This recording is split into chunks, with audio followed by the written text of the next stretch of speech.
স্মার্টফোনের কারণে স্মৃতিশক্তি কমতে শুরু করেছে। আমাদের দেহের মস্তিষ্ক ও আধুনিক সময়ে স্মার্টফোনের সম্পর্ক অত্যন্ত জটিল। ধীরে ধীরে স্মার্টফোনের প্রভাব বৃদ্ধি পাচ্ছে। বর্তমান সময়ে এর প্রভাব এত বেশি যে যা বলে শেষ করা যাবে না, যা এক প্রকার মহামারী আকারে রূপ লাভ করেছে, যার অন্যতম কারণ স্মার্টফোনের উপর অতিমাত্রায় নির্ভরশীলতা। অতিরিক্ত স্মার্টফোনের ব্যবহার আমাদের মানব দেহের মস্তিষ্কের উপর বিরূপ প্রভাব ফেলছে, যার কারণে স্মৃতিশক্তি ধরা ও নতুন স্মৃতি গঠনে বাধা দিচ্ছে। ব্রেন টিউমার সহ ক্যান্সারের ঝুঁকি তৈরি হচ্ছে। অতিরিক্ত স্মার্টফোন ব্যবহার কিভাবে আমাদের মস্তিষ্কের ক্ষতি সাধন করে তাই জানাবো এবারের পর্বে। বর্তমানে আমরা প্রয়োজনের তুলনায় অধিক হারে স্মার্টফোন ব্যবহার করি। আমরা স্মার্টফোনের সাহায্যে অধিক সময় ইন্টারনেটে কাটাই, যার ফলপ্রসূ দীর্ঘ সময় মানসিক চাপ, ক্লান্তি ও বিষণ্ণতায় ভুগছি। আমরা প্রায় সামাজিক যোগাযোগ মাধ্যমে সময় কাটিয়ে বাস্তব জীবন থেকে মনোযোগ সরিয়ে নিজের সান্ত্বনা খুঁজে বেড়াই। কিন্তু অতিরিক্ত সামাজিক মাধ্যমগুলোতে আমাদের এক প্রকার মানসিক চাপ তৈরি করে। আমরা গুরুত্বপূর্ণ অনেক কিছু মস্তিষ্কের বিকল্প স্মার্টফোনের উপর নির্ভরশীল, আর এই বদ অভ্যাসটি আমাদের স্মৃতিশক্তিকে ব্যাঘাত ঘটিয়ে এক কার্যপ্রণালী পরিবর্তন করে দিচ্ছে। এই বিষয়কে বলা হয় ডিজিটাল অ্যামনেশিয়া। ক্যামব্রিয়ান স্নায়ু বিজ্ঞানী বারবারা সাহকিয়ান 2010 সালে একটি পরীক্ষা করেছিলেন। তিনি 3টি দলকে কয়েকটি বিষয়ে পড়তে দেন। পড়া শুরু করার পূর্বে একটি দলকে মোবাইল ফোনে বার্তা দেওয়া হয়, আরেকটি দল পরীক্ষা চলাকালীন সময়ে মুঠোফোনে বার্তা পায়, অপর দলটি কোনো বার্তা পায়নি।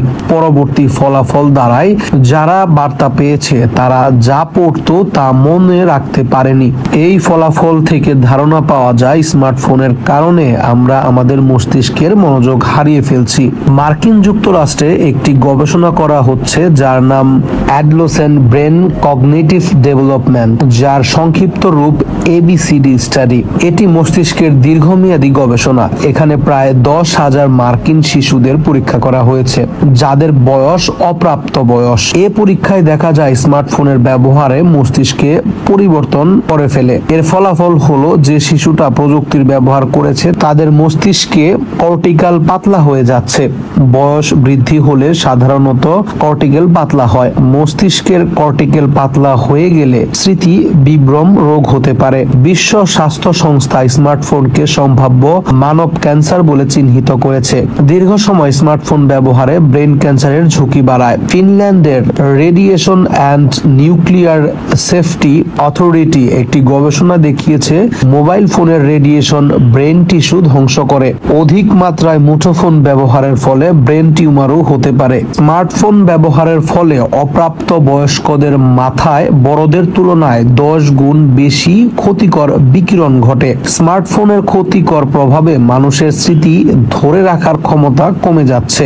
বর্তমানে প্রায় সব বয়সী মানুষ স্মার্টফোনের উপাসনা করছে।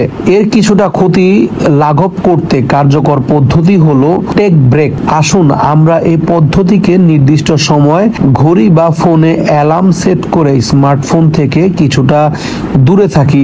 এভাবে মস্তিষ্কের মনোযোগ বৃদ্ধির পাশাপাশি মস্তিষ্কজনিত রোগ থেকে বাঁচা সম্ভব।